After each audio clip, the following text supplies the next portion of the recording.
Halo semuanya, selamat datang di James Note Season 2.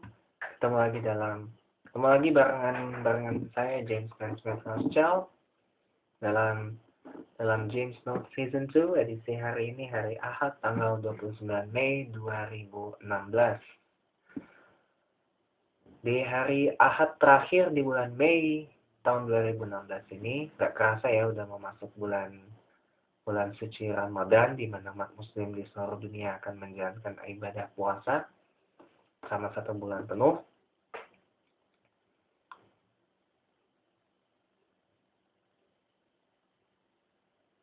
Sebelum masuk ke topik, saya pengen mengajak pemirsa untuk datang ke meet and greet dari salah satu YouTuber influencer saya, yaitu Han Yura, yang insya Allah akan digelar tanggal 19 Juni 2016 di Surabaya, Jawa Timur. Tempatnya di mana mungkin pemirsa bisa cari tahu informasinya melalui YouTube Han Yura atau Instagram di Han_YOORA untuk informasi meet and greet Han Yura di Surabaya tanggal 19 Juni 2016. Untuk informasi harga tiketnya, untuk Gold tiket dihargai sekitar Rp500.000, tetapi terbatas hanya untuk 50 orang. Dan itu sangat eksklusif ya, sangat eksklusif banget. Dan silver tiket dihargai Rp300.000. Untuk selengkapnya bisa dilihat di informasinya di channel YouTube dari Han Yura. Jangan lupa subscribe. Dan sayang sekali buat penggemar Han Yura yang mungkin tidak berniat membeli tiket, mau itu silver tiket ataupun golden tiket, saya mohon maaf, Kak Han Yura tidak melayani photo session dengan orang-orang yang berada di luar Hello, gitu. Han Yura only family, ya, family. Han Yura only family, apa itu? Hello, ya. Pokoknya di luar Hello, di luar yang berada di luar yang sudah membeli tiket.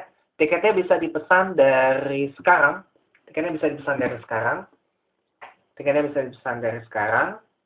Jangan sampai ketinggalan. Kalau bisa beli yang golden ticket yang harganya Rp500.000, eksklusif hanya untuk 50 orang. Karena bisa mendapat kesempatan selfie dengan Han Yura sebanyak 2 kali. Dan bisa lebih up close and personal dengan Han Yuranya langsung gitu. Dan event tersebut tidak hanya sekedar meet and greet, tapi juga akan ada acara amal di dalam meet and greet Han Yura di Surabaya tanggal 19 Juni 2016. Jadi buat para pemirsa James Note Season 2 yang merupakan penggemar Han Yura berdomisili di Surabaya, Jawa Timur, segera beli tiketnya. Kalau mau bisa dapat kesempatan ketemu Han Yura meet and greet. Ingat, Han Yura tidak melayani photo session di luar yang sudah membeli tiket, dan tiketnya bisa dipesan sekarang karena Han Yura hanya ingin fokus dengan para penggemar yang eksklusif, yang benar-benar rela berkorban untuk bisa ketemu Han Yura. Tidak ada photo session yang gratisan, semua kudu bayar gitu. Jadi itu aja sekedar informasi singkat sebelum masuk ke topik utama yang akan saya sampaikan setelah jeda iklan yang berikut ini. Jangan kemana-mana.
Halo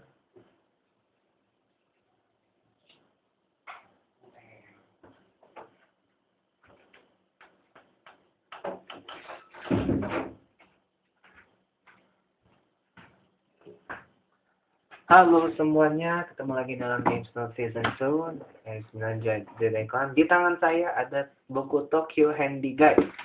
Topik malam ini adalah membahas tentang tips berkunjung ke Jepang, bagian pertama. Bagian pertama ini, karena nanti ada 2 bagian, tips berkunjung ke Jepang. Yang bagian pertama yang saya ulas malam hari ini adalah wilayah Tokyo dan sekitarnya yang berada di wilayah Kanto dan berada di wilayah National Capital Region, wilayah ibu kota negara dari Jepang. Untuk yang pertama. Yang kedua, nanti akan saya buat di episode yang lain. Di episode yang lain, itu tips berkunjung ke Jepang kalau berada di luar Kanto dan juga National Capital Region. Itu tadi. Tokyo sendiri pemirsa adalah ibu kota dari Jepang dan itu juga merupakan kota terbesar di dunia kalau digabung dengan wilayah di sekitarnya. Nah, pemirsa, begitu sebelum masuk ke apa yang diulas di buku yang saya pegang ini, buat pemegang paspor Indonesia bisa berkunjung ke Jepang 15 hari tanpa visa, itu pun berlaku kondisional. Tapi kalau itu hanya untuk pemegang paspor Indonesia yang elektronik. Kalau paspor biasa, diharuskan untuk membuat visa.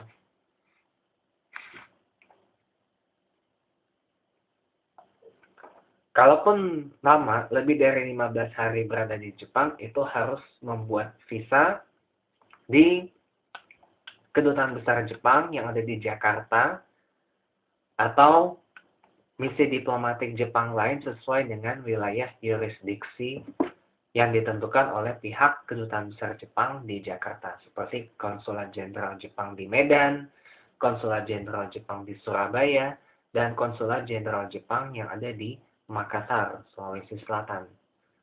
Nah, yurisdiksinya bermacam-macam. Kebanyakan, sebagian besar jurisdiksi memang diletakkan di Kedutaan Besar Jepang di Jakarta untuk pembuatan visa, kemudian juga untuk paspor elektronik biar bisa 15 hari masuk ke Jepang tanpa visa dan bisa bolak-balik selama 5 tahun gitu, tanpa visa juga. Tapi memang lebih saya sarankan kalau lama lebih baik buat visa aja. Harus memenuhi ketentuan yang berlaku. Kalau misalkan pemirsa itu agak ribet, mendingan saran saya lebih baik visanya dibuatkan oleh travel agent. Gitu.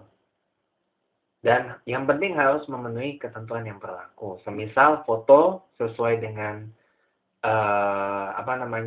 ukuran dari paspor atau visa dari Jepang yang latar belakangnya putih tapi tanpa diedit. Dan harus di tempat yang ditunjuk oleh pihak Kedutaan Besar Jepang di Jakarta. Karena Kedutaan Besar Jepang di Jakarta, pemirsa, itu terletak di Jalan Muhammad Husni Tamrin, Jakarta Pusat, yang jelas banget itu tidak jauh dari Bundaran Hotel Indonesia, dan di dekatnya juga ada Plaza Indonesia dan Grand Indonesia Shopping Town, dan di situ banyak banget studio foto yang siap melayani photoshoot untuk pembuatan visa ke Jepang dengan latar belakang putih. Maka sebaiknya datang ke situ dan setor dokumen-dokumen penting yang dibutuhkan untuk membuat visa ke Jepang gitu. Kalau termasuk mungkin fotokopi buku tabungan selama 3 bulan terakhir gitu, supaya nanti tidak ada masalah keuangan yang menimpa pemirsa semasa di Jepang, karena Jepang itu almost expensive. Everything is expensive, semuanya itu mahal gitu. Dan pastikan kalau supaya pembuatan visa itu lebih mudah, sudah punya tiket punya tiket sebagai bukti untuk membuat visa ke Jepang supaya agak mudah membeli tiket perjalanan untuk ke Jepang. Misal ke Tokyo supaya nanti pembuatan visanya jauh lebih mudah gitu. Pembuatan visa akan berlangsung selama 3 hari kerja, 3 sampai 5 hari, 3 sampai dengan 5 hari kerja, dan apabila visa sudah jadi nanti akan dihubungi oleh pihak kedutaan besar Jepang di Jakarta via telepon untuk diambil visanya dan di eligible.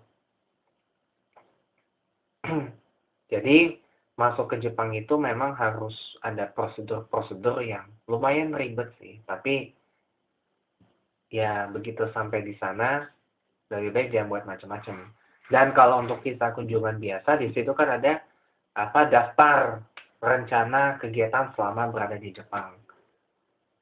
Gitu. Ditulis ya tempat di mana menginap, berkunjungnya kemana, dan nomor teleponnya berapa. Tapi kalau misalkan liburan di Jepang itu dalam hitungan bulan, lebih baik ditulis di kota mana, berapa hari atau berapa lama, atau di hotel tempat pemirsa menginap, sertakan juga dengan nomor telepon yang bisa dihubungi, karena nanti takut terjadi sesuatu di Jepangnya. Gitu. Karena keamanan di Jepang memang sangat-sangat ketat sekali.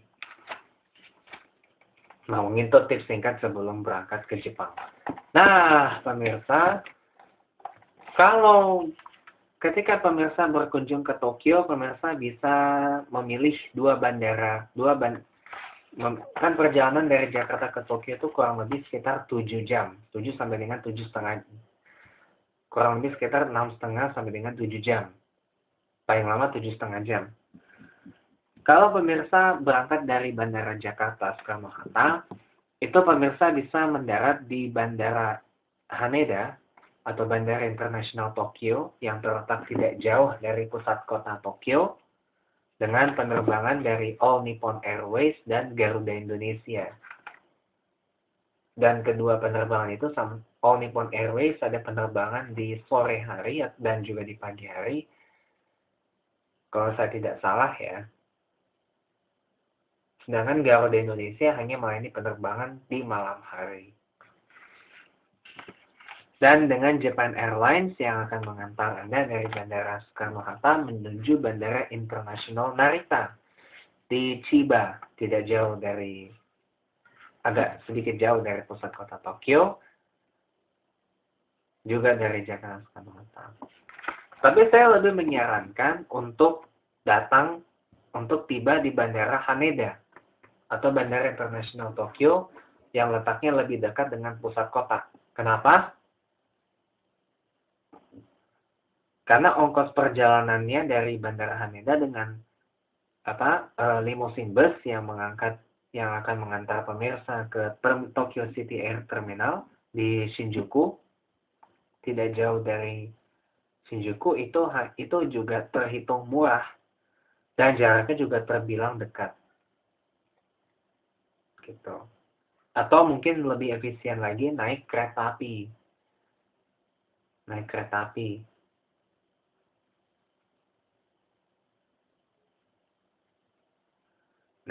api dengan KQ Corporation, KQ Co, ke stasiun Shinagawa di daerah Minato, Tokyo. Kemudian disambung dengan JR Yamanote Line,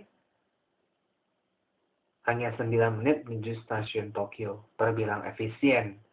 Atau bisa dengan Shinkansen, dari stasiun Shinagawa menuju stasiun Tokyo, yang ongkosnya mungkin jauh lebih mahal, tapi efisien juga. Gitu. Sedangkan dari Bandara Internasional Narita perbandingannya jauh.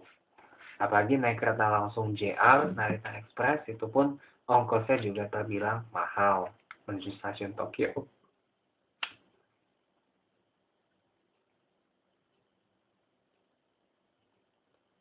Jadi saya lebih sarankan.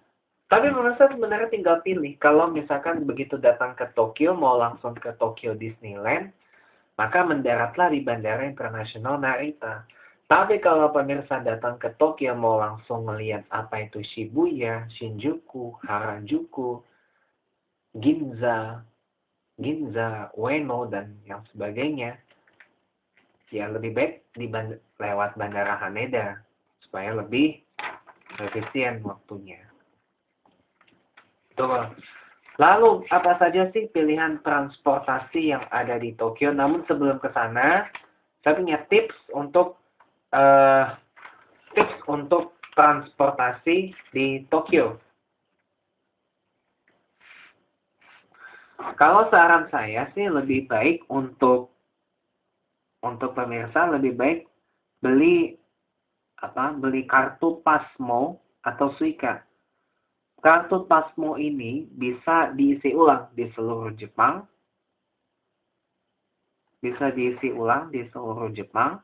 Dan ini adalah kartu transportasi, bisa melakukan pembayaran transportasi hanya tinggal tap, kemudian bisa dibayarkan.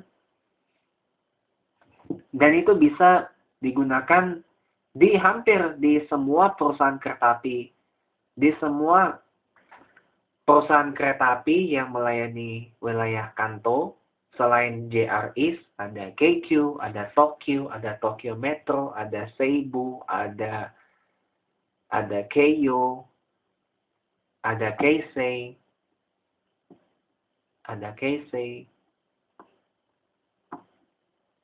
itu bisa dipakai. Ada juga Odakyu, ada Keisei, ada Odakyu. Itu nanti bisa dipakai di seluruh perusahaan kereta api besar yang ada di Tokyo dan sekitarnya selain dari JR East. Dan juga bus di seluruh area metropolitan Tokyo, terutama Toei Bus yang nanti saya jelaskan di segmen berikutnya. Tapi kalau pemirsa beli kartunya memang bayar. Beli kartu Pasmo dan Suica ini memang bayar. Dan seperti yang tadi saya bilang, cuma tinggal tap pada tiket barrier, tidak perlu beli tiket lagi. Kalau naik kereta api nggak perlu beli tiket harian di stasiun. Tinggal tap, habis itu jalan. Atau pembayaran bus dengan mesin pembaca tiket dengan kartu Suica ini dan bisa langsung dibayar. Tapi selain untuk transportasi, kartu Pasmo dan Suica ini juga bisa digunakan sebagai uang elektronik di beberapa pusat perbelanjaan. Yang terdaftar dengan pembayaran kartu Pasmo dan juga Suica. Kemudian informasi bus, Toei Bus, ini bus yang mengelilingi wilayah Tokyo. Toei Bus ini ada 2 layanan. Ada layanan yang lokal, berhenti di setiap halte, dan ada juga layanan rapid. Nah, ini layanan bus kota, tapi layanannya ekspres. Hanya berhenti di titik akhir tujuan. Tapi itu hanya untuk rute tertentu saja, pemirsa. Rute tertentu saja yang dilayani oleh Toei Rapid Bus, dan penandanya itu ada papan penanda di atas bus yang menunjukkan layanan bus ini lokal, Kotsu. Kemudian Rapid Kosoku. Kalau layanan Rapid ini bus ekspres, berangkat dari tempat awal, nggak berhenti di halte, berhentinya hanya di lampu merah, dan langsung mengantar pemirsa ke tujuan akhir. Sekalipun pemirsa mau turun tekan bel, di halte, nggak bakal bisa. Karena langsung diantar ke tujuan akhir. Tidak berhenti di setiap halte seperti yang pada umumnya. Pembayarannya 200 yen untuk orang penumpang dewasa dan 100 yen untuk penumpang anak-anak. Tapi kalau di Tokyo Barat atau di Tama area, dihitung berdasarkan kilometer, mulai 170 yen untuk penumpang dewasa dan 90 yen untuk anak-anak. Kemudian Tokyo Shitamachi Bus. Ini bis keliling Tokyo juga, tapi lebih rutenya dari Ueno menuju dan Kinshicho menuju ke beberapa tempat-tempat yang menarik seperti Asakusa dan Tokyo Skytree yang tidak jauh dari sana.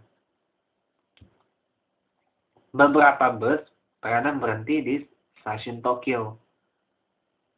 Stasiun Tokyo di hari Sabtu dan hari libur. Bis ini bisa ya tentu saja untuk yang pertama kali ke Tokyo bisa naik bis ini dengan membayar 200 yen untuk penumpang dewasa dan 100 yen untuk penumpang anak-anak. Dan waktu tunggu busnya setiap 20 sampai dengan 30 menit. Beroperasi 4 kali sehari hanya di hari Sabtu dan hari Minggu dengan pemberangkatan dari stasiun Tokyo. Kemudian Skyhop Bus Tokyo atau Skybus Tokyo ini adalah bis tingkat di Tokyo yang atasnya itu terbuka. Sama dengan Tokyo Shitamachi Bus, cuman busnya kebuka. Gitu. Dan ini juga bisa keliling Tokyo dan bahkan juga bisa mengelilingi Tokyo Skytree dan Asakusa. Gitu. Tarifnya bervariasi. Tarif untuk reguler bervariasi tergantung dari rute yang dilalui. Tapi kalau untuk satu one day pass itu harganya 2.500 yen untuk penumpang dewasa dan 1.200 yen untuk penumpang anak-anak. Untuk pembelian tiket bisa di Gedung Mitsubishi di daerah Marunouchi di Chiyoda dari jam 9 pagi sampai dengan jam 6 sore dan di stasiun Tokyo Skytree di jam yang sama juga. Gitu.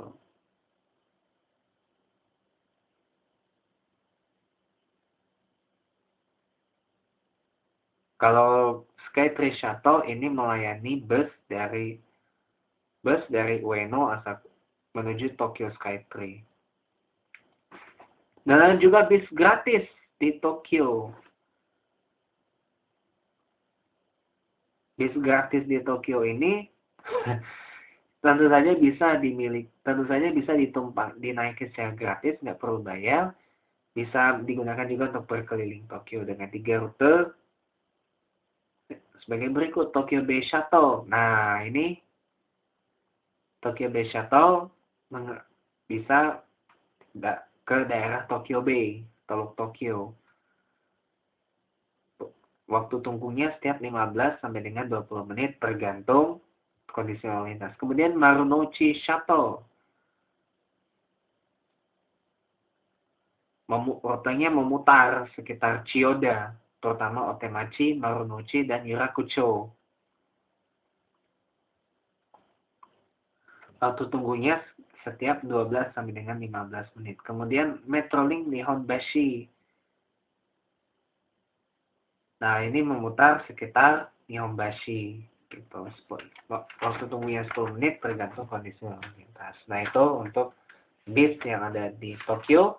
Kemudian untuk kereta api saya rasa sudah tidak perlu saya sampaikan karena tadi sudah ya. Ada layanan kereta api dari JR East, kemudian perusahaan swasta besar lain seperti KQ, Tokyo Metro, kemudian Tokyo, Odakyu, Keisei, Keio, dan ada juga dari Penda Tokyo, Toei Subway.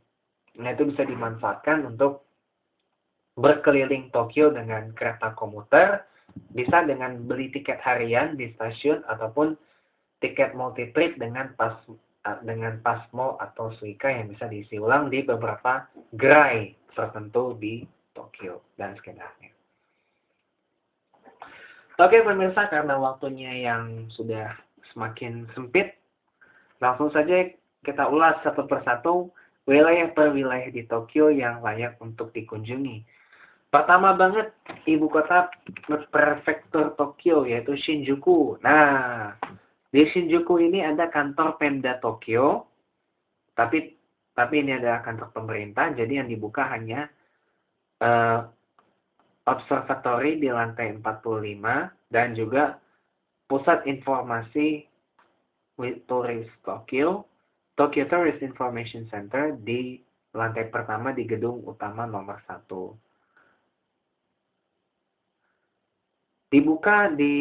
Dibukanya setiap hari untuk observasi,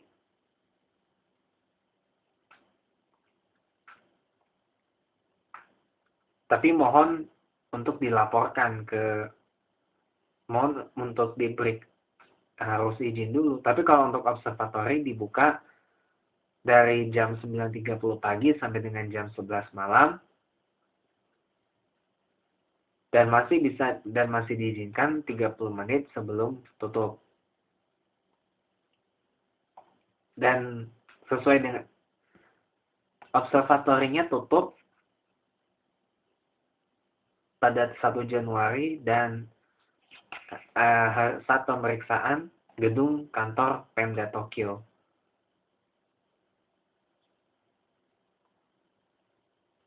Biasanya hari Selasa pekan pertama dan ketiga untuk observatori di gedung selatan dan Senin pekan kedua dan keempat untuk observatori bagian utara, dan tarifnya tidak dikenakan biaya sama sekali. Dan untuk mengaksesnya dari gedung utama lantai 1 dengan menggunakan lift.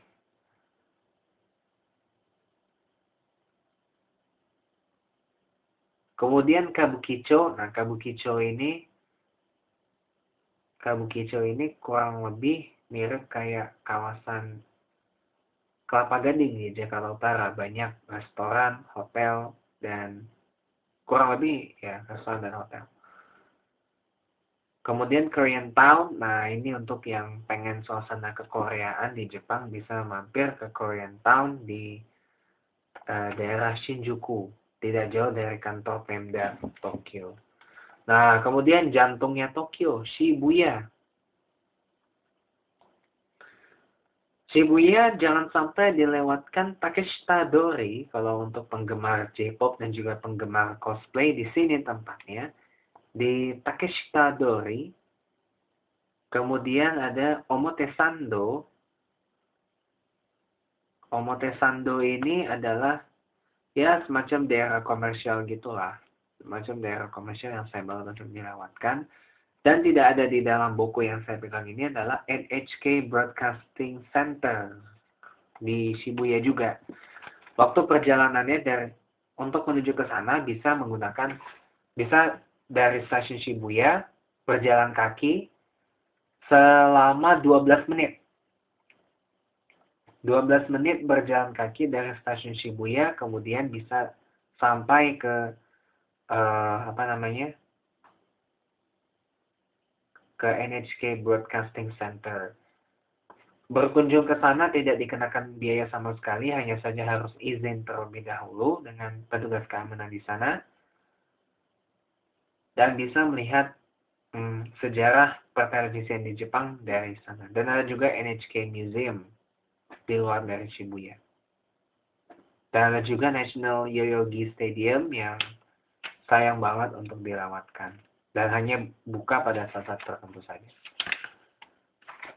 Kemudian setelah Harajuku juga jangan sampai dilupakan. Dan oh ya, Shibuya itu yang ikonik kita adalah Shibuya Crossing.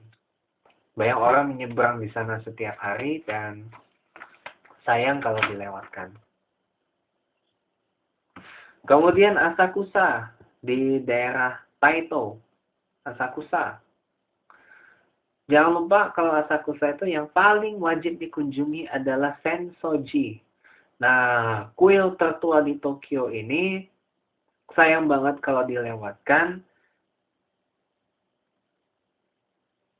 Tarifnya juga tidak dikenakan biaya sama sekali. Buka dari jam 6 pagi sampai dengan jam 5 sore. Tapi dari bulan Oktober sampai dengan bulan Maret dibuka dari jam 6.30 pagi sampai jam 5 sore. Dan di situ jangan lupa ada satu kertas doa. Biasanya kertas doa, pemirsa bisa tulis kertas doa itu untuk memohon keberuntungan biasanya. Jangan sampai dilewatkan Karena tahu-tahu setelah pulang dari kuil Sensoji ini, bisa jadi keberuntungan muncrat ke diri pemirsa. Gitu, sesuai dengan apa yang diminta. Oke.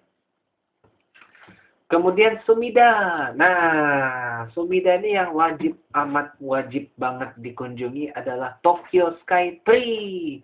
Tokyo Sky Tree ini dulunya pernah mau dinamakan New Tokyo Tower, adalah menara komunikasi tertinggi di dunia. Dengan tinggi 632 meter, Tokyo Sky Tree ini adalah struktur tertinggi di Jepang dan juga di Asia Timur. Maksud saya bukan 632 yaitu 600, tapi 634 meter. Tetapi dan Tokyo Sky Tree ini digunakan oleh televisi Jepang untuk televisi Jepang yang digital untuk memancarkan siarannya ke wilayah Tokyo dan Kanto terutama. Dan juga nasional Jepang. Dan bisa melihat pemandangan dari seluruh Kanto dan juga Gunung Fuji kalau cuacanya mendukung di pagi dan siang hari dan sore hari. Dan pemandangan malam dari Tokyo Sky Tree juga lumayan. Observatorinya ada di lantai 350 dan ada di ketinggian 350 dan 450 meter.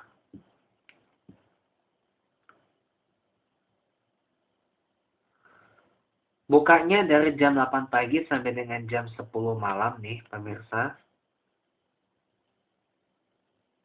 Dan di sini di buku ini juga diberikan saran agar mengunjungi Tokyo Sky Tree itu dengan transportasi publik seperti kereta api atau bus gitu. Karena lahan parkir di Tokyo Sky Tree tidak ada. Kalau untuk observasinya, tadi udah saya kasih tahu, dari jam 8 pagi sampai dengan jam 10 malam, terkecuali pada saat penutupan jadwal tutupnya. Gitu. Untuk tarifnya, untuk biaya masuknya mungkin berdasarkan info yang saya dapat mungkin sekitar ya di atas 900 yen kalau saya nggak salah. Mungkin di atas 1000 yen, kalau saya nggak salah ya. Kemudian di Tokyo Sky Tree itu sendiri, Tokyo Sky Tree Town itu sendiri, saya ada Tokyo Sky Tree, ada juga Tokyo Solamachi. Ya, ini semacam pertokoan di kaki dari Tokyo Sky Tree. Kemudian Aquarium Sumida. Nah, jadi ini kayak SeaWorld kalau di Jakarta, Indonesia. Tarifnya Rp2.000, tarifnya 2.000 yen maksud saya, untuk biaya untuk masuk ke akuarium Sumida ini. Untuk pengunjung umum dikenakan 2.000 yen, kemudian pelajar SMA 1.500 yen, pelajar SMP dan SD dikenakan 1.000 yen, untuk anak-anak dikenakan 600 yen. Kemudian Konica Minolta Planetarium Tengku, nah ini kayak planetarium yang lebih banyak mungkin menjelaskan tentang tata surya gitu. Kalau akuarium Sumida buka dari jam 9 pagi sampai dengan jam 9 malam waktu Jepang, dan kalau ini dari jam 11 malam, jam 11 pagi maksud saya, sampai dengan jam 9 malam waktu Jepang. Hanya ditutup pada saat perbaikan. Untuk biayanya, pengunjung umum dikenakan 1.000 yen, sementara pelajar SD dan anak-anak dikenakan 500 yen. Tapi ada paket 1.300 yen untuk Healing Planetarium Relaxation. Gitu. Kemudian Taman Sumida. Taman Sumida ini cukup ikonik banget dengan bunga sakuranya. Dan ada juga Ryogoku Kokugikan, di mana tempat sumo ini biasa tempat di sumo, pertandingan sumo, olahraga gulat dari Jepang. Tarifnya gratis, dibuka dari jam 10 pagi sampai dengan jam 4.30 sore, tergantung turnamennya. Kemudian Ueno. Ueno di daerah Taito, Tokyo. Jangan lupa yang lebih saya rekomendasi untuk berkunjung ke Taman Ueno. Ya, lebih yang terkenal banget dengan bunga sakuranya. Kemudian Akihabara. Akihabara jangan sampai ketinggalan untuk Electric City. Nah, Electric City ini adalah ya semacam inilah kalau di Jakarta Indonesia itu kayak Glodok gitu, kayak Glodok dan Mangga 2 karena di situ banyak banget pilihan untuk perlengkapan rumah tangga dan juga perlengkapan elektronik yang ada di Tokyo gitu. Dan dan area tersebut merupakan juga sangat terkenal sebagai pusat informasi dari pop culture Jepang seperti manga, anime, dan juga figuran. Kondenkai Yado Hobby Lobby Tokyo. Ini toko jual ini ya, figur. Kemudian Ginza. Nah, Ginza ini yang lebih saya rekomendasi ada Ginza Shopping Street. Nah, Ginza ini tempatnya brand-brand premium, belanja brand-brand premium yang sayang banget untuk dilewatkan untuk para shopaholic. Nah, kemudian jantungnya Tokyo banget nih, Marunouchi di daerah Chiyoda. Jangan sampai lupa untuk mengunjungi Istana Kaisar Tokyo. Tentu saja Istana Kaisar Tokyo ini tidak dibuka untuk umum dan hanya dibuka untuk umum setiap hari itu adalah bagian timur, ya, Taman Istana Kaisar bagian timur. Gitu. Tetapi pemirsa, kalau mau berkunjung ke dalam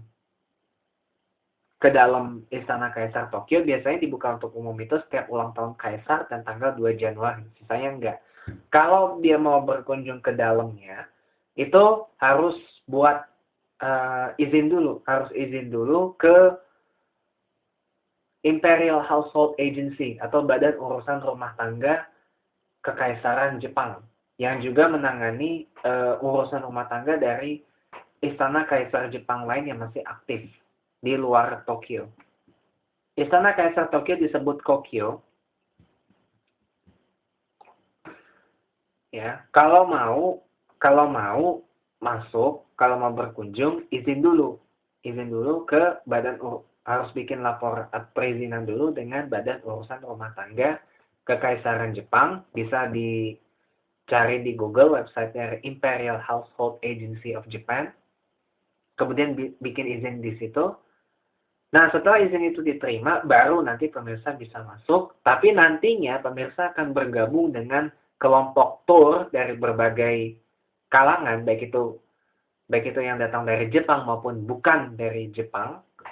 Dan sayang sekali pemirsa, tur mengelilingi Istana Kaisar Jepang ini hanya disediakan dalam bahasa Jepang. Hanya dilakukan dalam bahasa Jepang, tidak ada terjemahan dalam bahasa Inggris. Jadi saya lebih menyarankan pemirsa nanti untuk meminjam alat penerjemah selama tur dari Istana Kaisar Jepang itu berlangsung, yang nantinya akan menerjemahkan langsung setiap poin demi poin yang dijelaskan oleh pemandunya nanti. Gitu. Dan tidak dipungut biaya sama sekali. Kemudian stasiun Tokyo. Nah, stasiun Tokyo yang arah Marunouchi ini yang sangat legendaris banget. Sesudah di restorasi, sayang banget untuk dilewatkan.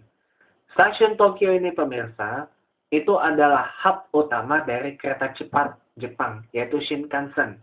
Dari Tokyo ke seluruh pelosok Jepang, terminusnya di stasiun Tokyo. Dan juga termasuk stasiun sibuk karena melayani banyak, terutama JR East yang dari dan ke Tokyo, kereta komuternya. Kemudian ada Tokyo International Forum, ini semacam kayak balai sidang, exhibition center di Tokyo. Dan ada juga Marunouchi Nakadori yang menghubungkan stasiun Tokyo dan stasiun Irakucho, dan di situ banyak banget restoran, toko-toko yang ini banget. Ada Kite juga, milik Japan Post, konglomerat pemuka dari Jepang.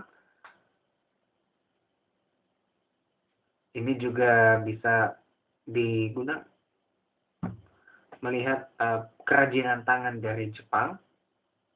Dan juga Marunouchi Building, gedung Marunouchi dan Shin Marunouchi Building yang bisa dikunjungi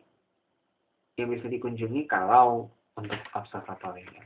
Kemudian Nihonbashi, terlebih dahulu saya sebelum ini, Nihonbashi yang pantas untuk dikunjungi adalah jembatannya. Jembatan yang namanya Nihonbashi. Di situ ada titik 0 km dari Jepang. Ya, ada Tugu 0 km, nggak jauh dari Nihonbashi. Nah, di situ sayang banget kalau nggak dikunjungi, tuh titik 0 km dari Jepang adanya di situ. Sayang kalau nggak dikunjungi.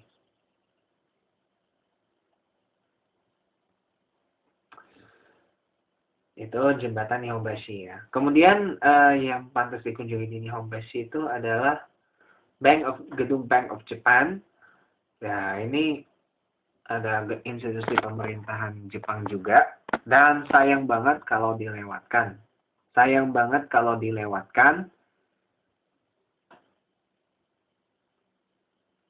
Tarifnya juga tidak dikenakan biaya sama sekali. Tutupnya di hari Sabtu, Minggu, dan hari libur, dan dari tanggal 29 Desember sampai dengan 4 Januari. Tapi kalau untuk tour, sebaiknya pemirsa buat reservasi itu 3 bulan atau seminggu sebelumnya. Karena memang gedung Bank of Japan ini sangat sibuk sekali.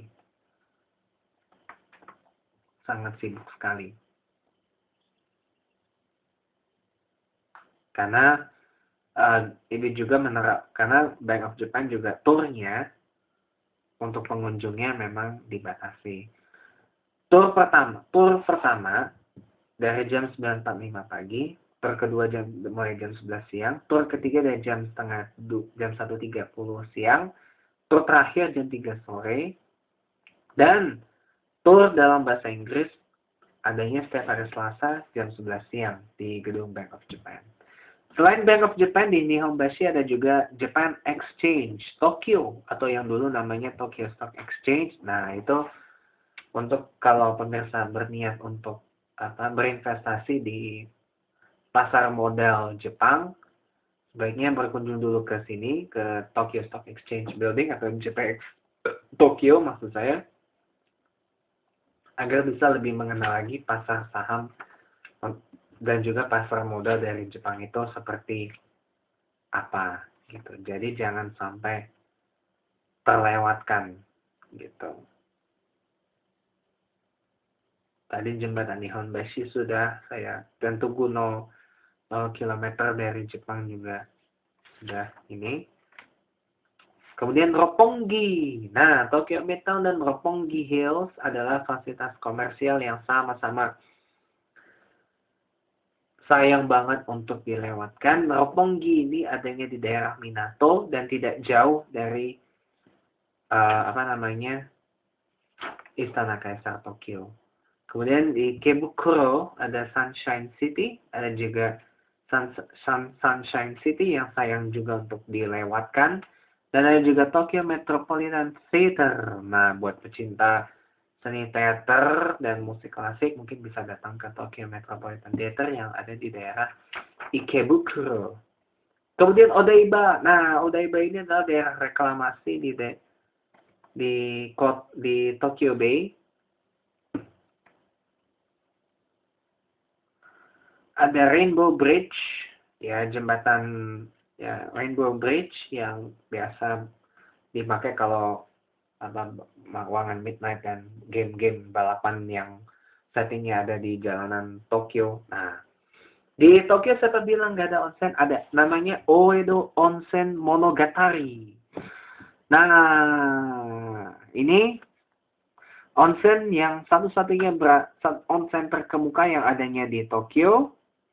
Buka dari jam 11 pagi sampai dengan jam 9 pagi di keesokan harinya,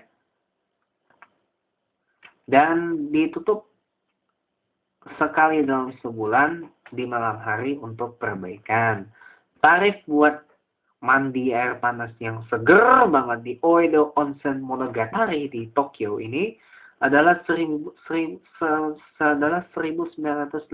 yen untuk pengunjung dewasa. Tetapi tergantung juga kalau weekend, hari libur, atau hari-hari tertentu dan waktu tertentu. Bisa diberikan diskon untuk pengunjung dewasa sebesar 200 yen. Jadi Oedo Onsen Monogatari ini sangat direkomendasikan banget kalau nggak pengen nyari onsen atau pemandian air panas yang jauh-jauh dari pusat kota Tokyo. Kemudian Tokyo Palette Town. Nah, Tokyo Palette Town ini kurang lebih sama kayak Singapore Flyer di Singapura. Ada Venus Park Shopping Mall, kemudian Mega Web, Toyota's Mega Web, kemudian Mega Web showroom dari Toyota, ada Zip Tokyo Concert Hall, dan Tokyo Leisure Land yang kurang lebih itu sama kayak Trans Studio kalau di Indonesia. Itu adalah tempat hiburan indoor. Kemudian Diversity Tokyo Plaza. Nah, ini yang ada Gundamnya, atau biasa disebut gedung Gundam gitu loh. Ini banyak restoran yang saya mau. Kemudian Dex Tokyo Beach, tempat di mana Madame Tussauds Tokyo berada di sini. Di Dex Tokyo Beach ada Madame Tussauds Tokyo yang sayang banget untuk dilewatkan. Ada Legoland Discovery Center Tokyo dan Tokyo Joypolis yang ada di dalam shopping mall Dex Tokyo Beach yang sayang banget untuk dilewatkan. Gitu. Tarifnya tergantung, kalau Madame Tussauds Tokyo juga saya nggak tahu. Kemudian Shiodome. Nah, Shiodome itu yang lebih pas banget untuk dikunjungi adalah Tokyo Tower. Ya, tempat dulu televisi Jepang menggunakan untuk memancarkan siarannya, tapi itu zaman analog ya. Zaman analog buka observatori utama dari jam 9 pagi sampai dengan jam 10 malam waktu Jepang, dan observatori khusus dibuka dari jam 9 pagi sampai dengan 9.30 malam. Waktu bukanya tergantung dari jumlah pengunjung. Tingginya 333 meter. Kalau untuk High Observatory bisa melihat dari ketinggian 150 meter dan Special Observatory dari 250 meter. Buka setiap hari dan tarifnya untuk pengunjung 820 yen, tapi dikenakan 600 yen kalau Special Observatory. Jadi bisa 1.420 yen untuk dua-duanya. Tokyo Tower ini bentuknya menyerupai Menara Eiffel di Paris, Prancis. Kemudian restoran Ship. Nah, kalau pemirsa punya uang yang lebih, ingin merasakan sensasi makan yang berbeda di restoran berjalan di laut, mengelilingi Tokyo Bay, bisa. Caranya dengan book salah satu kapal ini. Salah satu tempat di 2 kapal restoran ship ini. Yang pertama Symphony, berangkat dari dermaga Hinode di Takeshiba. Di Takeshiba, tarifnya 1.500 yen kalau mau keliling-keliling doang. Kalau untuk makanan tergantung ya. Beroperasi dari jam 10 pagi sampai dengan jam 7.30 malam. Tapi harus dipesan dulu. Kemudian kapal kedua, Fangaten, berangkat dari dermaga Takeshiba dari jam 9 pagi sampai dengan jam 8 malam waktu Jepang dengan pendaftaran terlebih dahulu. Kemudian tarifnya 2.040 yen untuk keliling, tapi makanan bervariasi. Kemudian World Trade Center Observatory di gedung World Trade Center Tokyo. Tidak seperti observatory di kantor Pemda Tokyo yang gratis, kalau yang ini dikenakan biaya 620 yen. Gitu. Buka dari jam 10 pagi sampai dengan jam 8.30 malam. Diperpanjang sampai jam 9.30 malam untuk selama libur musim panas dan libur Natal. Dan kalau ingin melihat beberapa pertunjukan seni yang menarik, mungkin bisa datang ke Shiki Theater Company. Kemudian daerah Shinagawa. Shinagawa yang pantas dikunjungi itu adalah Tokaido Shinagawa Shuku. Ini cagar budaya di Jepang, di mana ini adalah titik pertama dari jalan Tokaido, yang di mana itu merupakan penghubung utama dari Edo dan Kamigata di masa lalu.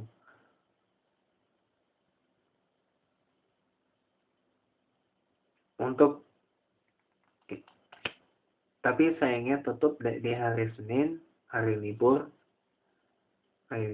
akhir tahun dan libur tahun baru tutup. Kemudian ada kuil Sengakuji daerah Shinagawa, itu juga layak untuk dikunjungi, dan Epson Shinagawa Aqua Aquarium, ini pertunjukan lumba-lumba, dan ada juga tempat hiburan indoor. Kemudian Houseboat Shinagawa Ura. Houseboat ini adalah semacam ya inilah keliling Shinagawa, tapi di keliling Shinagawa dengan perahu, sama seperti di Bangkok, Thailand. Bisa makan malam juga di dalam restoran itu. Naik kapal namanya Funasei dengan dikenakan tarif 10.500 yen. Beroperasi dari jam 10 pagi sampai dengan jam 7 malam. Kemudian Edo, Bandara Haneda, tadi udah saya bilang, Bandara Haneda. Kemudian Shibamata, ada Tama bagian timur, ada kuil kebanyakan di sini. Kuil mungkin bisa saya sendiri, teman. Kemudian ada Tama bagian barat. Tama bagian barat yang bisa dikunjungi adalah Hot Spring Tama Onsen.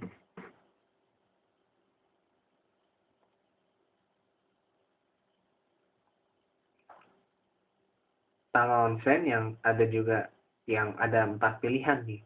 Ada Shogai Seishun no Yu Tsuru Onsen, ada Hinohara Village Onsen Kazuma no Yu, Okutama Onsen Mogi no Yu, dan Hot Spring Seoto no Yu at Akigawa Valley. Tarifnya bervariasi, tapi rata-rata dikenakan 800 yen.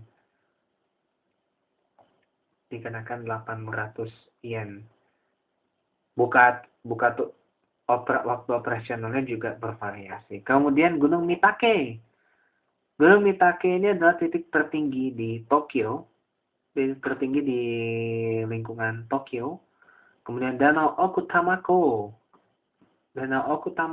sayang banget kalau dilewatkan. Kemudian ada juga Akigawa Valley, dan juga Nipara Limestone Cave. Maksud saya Nipara Limestone Cave, gua Nipara, bahasa Indonesia. Kalau dilewatkan sayang banget. Oke, itu untuk wilayah Tokyo. Dan untuk wilayah yang ada di luar Tokyo, mungkin Hakone. Hakone itu adalah onsen, ya, kota yang penuh dengan resort onsen, pemandian air panas, adanya di Kanagawa, di prefektur Kanagawa. Sayang banget untuk dilewatkan, dan itu juga bisa manfaatkan untuk melihat Gunung Fuji secara langsung. Kalau misalkan nggak kejangkau dari Tokyo, bisa kejangkau dari Hakone. Dan itu banyak banget resort onsen yang ternama. Kemudian Gunung Fuji, gunung tertinggi di Jepang yang sangat sakral banget, tapi perjalanannya memang cukup jauh dari pusat kota Tokyo. Bisa lebih dari 3 jam, tapi sampai di Gunung Fuji mungkin pemirsa bisa ya manjat Gunung Fuji atau melihat Gunung Fuji secara langsung dari dekat. Kemudian ada Kawagoe di Saitama, bisa disebut dengan Little Edo, karena ini merupakan replika dari Tokyo di masa lalu. Ya, replika dari Edo, nama sebelum Tokyo. Kemudian Nikko di Tochigi. Nah, yang layak banget untuk dikunjungi adalah Kuil Nikko Toshogu, yang sangat bersejarah banget. Kemudian ada Kamakura di Kanagawa yang memiliki patung Buddha yang besar untuk ukuran Jepang dan kaya akan sejarah dan juga kebudayaan. Kemudian untuk malam mingguan di Tokyo ada juga nih Beautiful Night Views of Tokyo, bisa dilihat dari Gedung Pemda Tokyo, kemudian Sunshine City Observatory di Sunshine City, Tokyo Skytree, Tokyo City View di Roppongi Hills, Tokyo Tower, dan juga World Trade Center Building di daerah Shiodome. Itu beberapa tempat buat malam mingguan seru di Tokyo. Ada Tokyo Dome City, Toshi Main, Asakusa Hanayashiki, Sanrio Puro Land, Yomiuri Land, dan juga Tokyo Disney Resort di Chiba. Dan ada juga banyak museum di Tokyo. Dan informasi singkat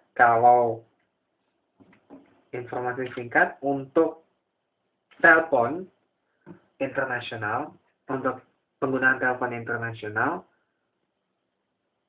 ada penggunaan dengan NTT dengan kode plus 0033, KDDI 001, dan SoftBank Telkom 0061. Kemudian untuk menelpon internasional, tekan nomor access number yang tadi sudah saya kasih tahu, 010 kode area, kemudian nomor telepon yang dituju dengan huruf O. Dengan maksud saya dengan angka 0 gitu.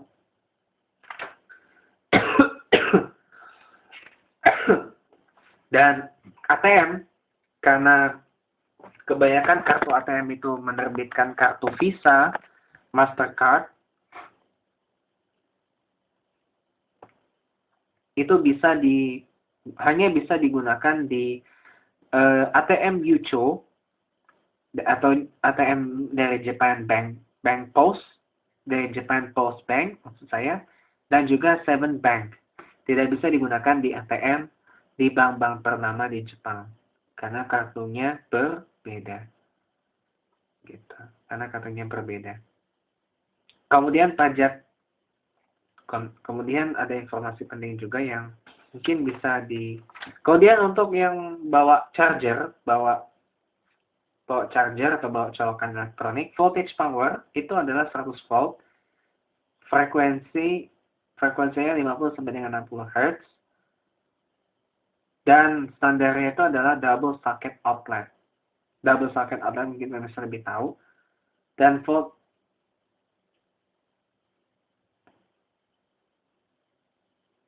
jadi ada satu catatan juga, voltage transformer bisa digunakan dengan perapi rantai elektronik yang dibeli dari luar Jepang. Kemudian untuk money changer itu bisa dicari di wilayah Jepang, di wilayah di seluruh. Kemudian telepon darurat itu nomornya adalah 110 dan 119. Kalau nyasar bisa menghubungi polisi.